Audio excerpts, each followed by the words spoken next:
Marco Salmeri di Milazzo, amici della Wii Sport, per la sfida più attesa della 17ª giornata del campionato di promozione nel raggruppamento C. Big match tra la seconda e la terza forza del campionato. Il Milazzo affronta la Ionica, i ragazzi di mister Caragliano, padroni di casa, reduci dal netto successo per 3-0 a Despar Stadium contro il Gescal. Vittoria che non è arrivata invece in casa ionica, solo 0-0 la scorsa settimana. Redi bianche contro il Motta e 4-3 per mister Costantino. C'è Pontet tra i pali, Savoca, San Filippo, Lucero è trovato in difesa, Gagliardo, Cardia e Pullisi a centrocampo, Ortiz, Marchiafava e Alessio Savoca in attacco. Risponde il Milazzo con Taranto, Leo, Laguidara, Calcagno, Koulibaly, Madinella, Aloe, La Spada, Rasà, Genovese e Ferlazzo. Da un rilancio della difesa milazzese il pallone sbatte sul braccio di La Spada. Occhio perché Comiso non ha dubbi ed è calcio di rigore dal dischetto. Subito la chance per la Ionica di sbloccare il risultato. C'è Ortiz sul punto di battuta. Il bomber argentino della formazione Santa Teresina proteste in casa Milazzo, ma è il momento di assistere alla massima punizione.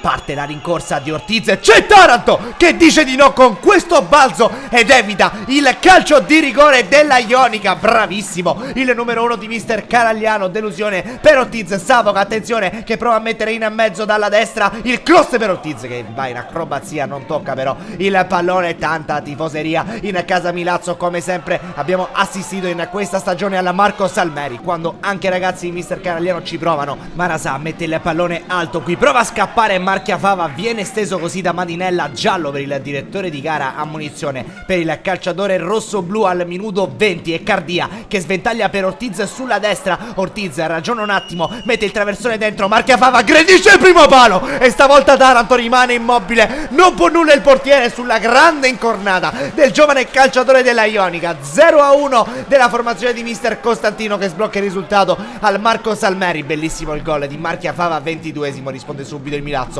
con Genovese che palleggia e calcia. Pontet risponde, la sfera rimane lì, ancora Pontet che riesce a dire di no anche ad Aloe. Al 29esimo sfrutta il buon momento il Milazzo, ancora con Genovese che fa quello che vuole col pallone, lento però il tentativo con il destro. Al 32esimo slalom da parte di Aloe che viene steso in area di rigore. Anche in questo caso non ci sono dubbi, massima punizione per il Milazzo che quindi può trovare il pareggio quando siamo praticamente alla mezz'ora. Sul punto di battuta si presenta Capitan Madinella, non può nulla Pontet. Il pareggio del Milazzo 1-1 al Marco Salmeri. Può esplodere la festa della tifoseria rosso-blu. È successo di tutto in questo primo tempo, 2 calci di rigore, uno realizzato, uno sbagliato, già 2 gol. Finisce così allora, duplice fischio al Marco Salmeri. Le due squadre vanno a riposo, fino a questo momento decidono i gol di Marchiafava da una parte, i gol di Madinella dall'altra. La ripresa stenta a decollare, doppio cambio allora per mister Costantino con Scotti de Rasimienko che vanno a rilevare Alessio Savoca che è trovato al minuto 70. Pullisi mette dalla destra,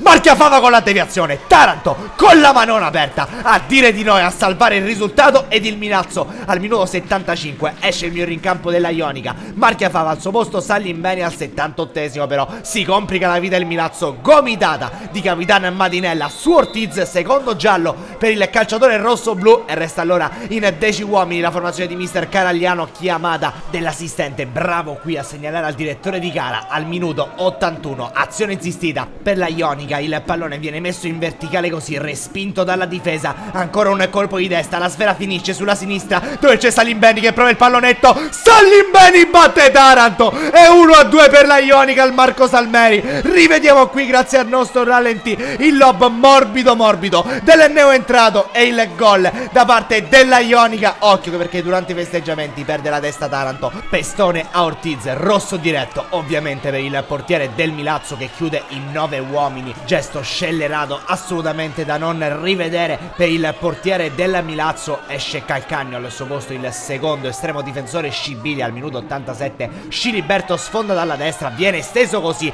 Puglisi si becca il terzo rosso di giornata, si chiude in 9 contro 10, un convulso finale di gara, ma c'è ancora da farvi vedere amici della Wii Sport. Bartuccio mette dentro, Rasà col colpo di testa, Pontet che dice di no, poi su questo rinvio rinvio. Attenzione perché Scotti crede ci sia stato un fischio, blocca il pallone in area di rigore con entrambe le mani, sarà calcio di rigore per il Milazzo al minuto 89, ghiottissima chance per i ragazzi di Mister Caragliano di trovare il gol del pareggio. Increduli i ragazzi della Ionica in questo caso sul punto di battuta ad affrontare Pontet. Si presenta Rasa, prova Rasa che stavolta calcia male, mette il pallone alto ed è triplice fischio allora al Marco Salmeri. Vince la Ionica, partita incredibile, 3 espulsioni, 3 calci di rigore, 1 realizzato, 2 falliti, 1 per parte. Amici della Wii Sport, la formazione Santa Teresina si mette a -1 proprio dal Milazzo ed è ancora al terzo posto in classifica del raggruppamento C di promozione. Un cordiale saluto da Antonio Caroè che vi rimanda come sempre alla prossima.